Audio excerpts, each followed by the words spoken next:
Hey, Dragon Slayers.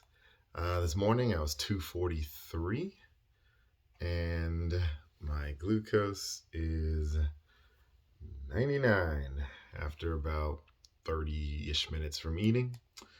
Today's topic is all about my mistake number 3, which was soy milk. Oh my goodness. I used to think that soy milk was healthy. I used to think that soy milk was a great source of protein. So I had several cups, easily two, three, somewhat times upwards of 4 cups of this a day for years, probably 5 to 7 plus years.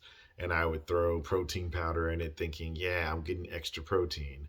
Well, there's so many things I didn't understand. Number one, I'm not going to say that protein powders are bad. It's better to simply eat an egg, eat steak, eat the meat. You want to be as unprocessed as possible in your diet. That's going to be the most effective way to live your life, right? And so, soy milk, a lot of the soy, particularly in the US, is unfermented and it has a whole slew of problems. You're being exposed to carcinogens, you're being exposed to estrogen like elements that can be used by your body to act as if they were estrogen. And it's just really, really not good. So I'm going to read an excerpt to you, and I will put the link below. It talks about how traditionally fermented soy products extract the best from the bean and go to a large extent reduce the anti food present in the raw soybean. Protein inhibitors inhibit the production of protease and trispin.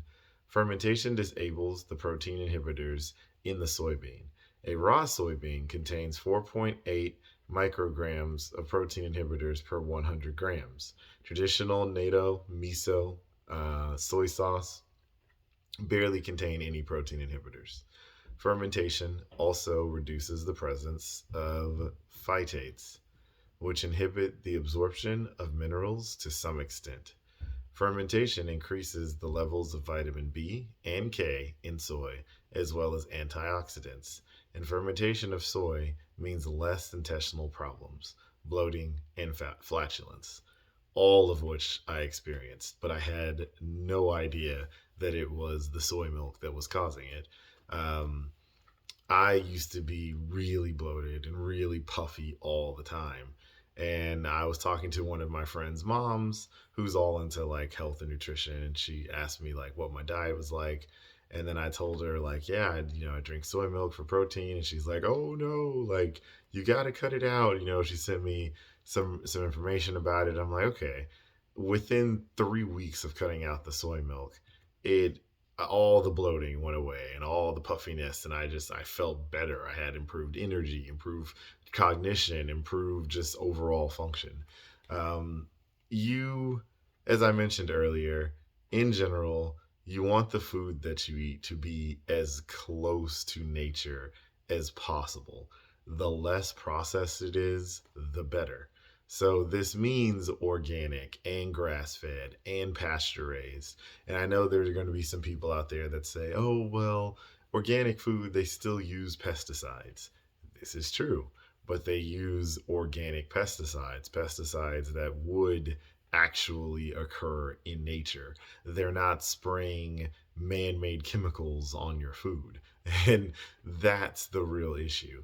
I strongly believe that organic food tastes better, right? And so that's why I buy all organic. It's not even purely just for the health reasons, but you want to consume as little man made stuff as possible, right? You want to eat your things as they're found in nature. So ideally, you should be eating single ingredient foods. You can combine those single ingredient foods in any way you like, but eat beef, eat broccoli, eat fish, eat chicken, and make sure that when you're eating meat, whatever that meat was fed is that animal's natural diet and it wasn't injected with hormones and fillers and anything else. All right, so that's what I got for you guys today. Remember that together you and I will slay the dreaded diabetes dragon.